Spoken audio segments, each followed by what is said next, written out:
तो guys Realme 3 Pro का जो कैमरा है वहाँ पर आपको super slow motion video recording का ऑप्शन देखने को मिलता है। बट मैंने जब डिवाइस अनबॉक्स किया था उस टाइम इस डिवाइस में कोई भी super slow motion video recording का ऑप्शन नहीं था।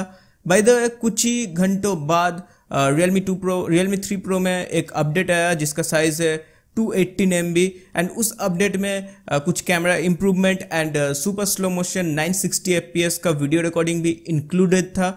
तो उस अपडेट को मैंने कर लिया है एंड कुछ स्लो मोशन वीडियोस भी मैंने रिकॉर्ड किया है।